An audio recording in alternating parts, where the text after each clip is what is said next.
Militer Rusia semakin intensif menyerang titik-titik kontrol personel Ukraina di wilayah Kursk menggunakan bom berdaya ledak tinggi.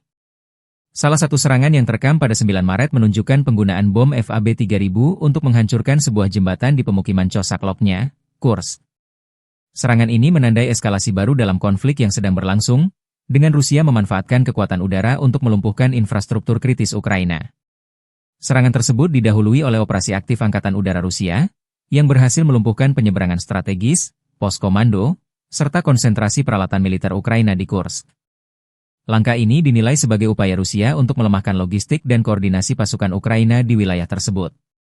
Dengan serangan yang semakin gencar, situasi di Kursk semakin memanas, memicu kekhawatiran akan dampak lebih lanjut terhadap penduduk sipil dan stabilitas regional.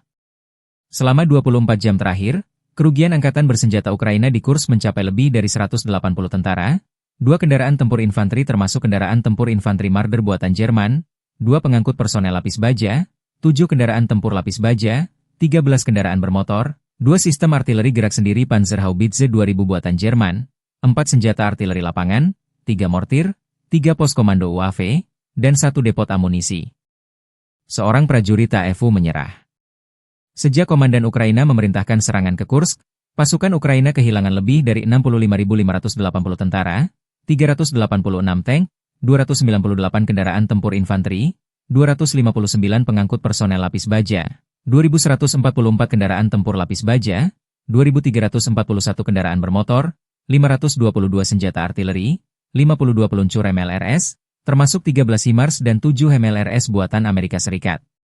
Juga 25 peluncur rudal anti pesawat, 1 sistem anti pesawat gerak sendiri, 10 kendaraan pengangkut pemuat, 119 stasiun IU, 15 radar perang anti baterai, 9 radar pertahanan udara, 53 unit teknik dan material lainnya, termasuk 21 kendaraan anti rintangan, 1 kendaraan pembersih ranjau UR-77, 5 peluncur jembatan, 1 kendaraan pengintai teknik serta 14 kendaraan pemulihan lapis baja, dan 1 kendaraan pos komando.